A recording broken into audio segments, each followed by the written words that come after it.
नमस्कार। आज हम एक ऐसे शिक्षक की बात करेंगे जो कहते हैं कि चैट जीपीटी अपर कास्ट बायस से भरा हुआ है। ये ब्राह्मणवादी सोच को बढ़ावा देता है। जैसे ही ये बयान सोशल मीडिया पर लोगों ने देखा, उसके तुरंत बाद आग की तरह फैल गया।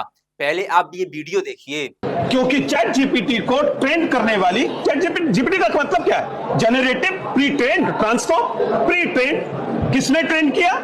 उस कंटेंट ने ट्रेन किया जो पहले से मौजूद है, जो कि सवर्णों के पक्ष में है, सत्ताधारियों के पक्ष में है, और उन लोगों ने ट्रेन किया जिनमें प्रतिनिधित्व इन लोगों का ज्यादा है। अब यहाँ असली सवाल ये है कि क्या एक आर्टिफिशियल इंटेलिजेंस किसी धर्म या जाति से जुड़ा हो सकता है, या फिर ये टेक्नोलॉजी नहीं बल्कि टेक्नोलॉजी को इस्तेमाल करने वाली राजनीति है। और बार बार ऐसा क्यों होता है कि हर विवाद की आड़ में हिंदू धर्म को टुकड़ों में बांटने की कोशिश की जाती है। आज इस पूरे विवाद की परत दर परत जांच करेंगे। यूपीएससी एजुकेटर बीरेंद्र चौहान का दावा है कि चैट जीपीटी का ट्रेनिंग डेटा प्रिविलेज्ड यानी अपर कास्ट लोगों द्वारा लिखा गया है, इसीलिए एआई अपर कास्ट के लिए बायस्ड है। इतना कहने के बाद ये क्लिप 17 जनवरी को वायरल हो जाती है। इसके बाद दो चीजें देखने को मिलती हैं। पहले तो बीरेंद्र चौहान का सोशल मीडिया पर मजाक उड़ाया जाता है कि एक इतने प्रेस्टीज एजुकेटर को एआई का बेसिक भी पता नहीं है कि चैट जीपीटी या अदर एआई प्लेटफॉर्म वर्क कैसे करते हैं। और दूसरा ये होता है कि ओपन एआई के सीईओ सैम ऑल्टमैन को लेकर झूठी अफवाहें फैलाई जाती हैं। उन्हें भारतीय ब्राह्मण तक बता दिया जाता है, जबकि सच्चाई ये है कि वो शिकागो में जन्मे जिस अमेरिकन परिवार से है। यानी बहस एआई पर नहीं बल्कि जाति और धर्म पर चली गई।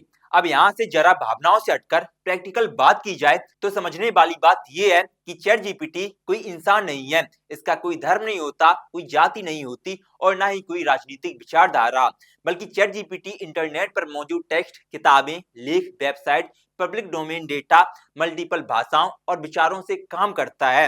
अगर समाज में कहीं जाति पर ज्यादा लिखा गया है, कुछ शब्द ज्यादा रिपीट हुए हैं या कुछ विचार ज्यादा मौजूद है तो एआई उन्हें रिफ्लेक्ट करता है, क्रिएट नहीं। मींस आप इसे ऐसे समझ सकते हैं कि अगर आईना धुंधला दिखाई दे तो क्या गलती आईना की होती है या फिर चेहरे की। हाँ, ये हो सकता है और इसे एमआईटी समेत कई संस्थानों ने कहा भी है कि एआई मॉडल्स में हिस्टोरिकल बायस दिख सकते हैं, लेकिन ये बायस जानबूझकर कोई नहीं दिखा सकता और ना ही इसे कोई रिक्रिएट कर सकता है और ना ही ये किसी एक धर्म के पक्ष में बोल सकता है। तो यहाँ पर जो संवेदनशील आरोप बीरेंद्र चौहान ने लगाए हैं कि चैट जीपीटी में जाति की बात होती है, इनइक्वालिटी की बात होती है, इतिहास की आलोचना होती है, ये सब बेबुनियादी है।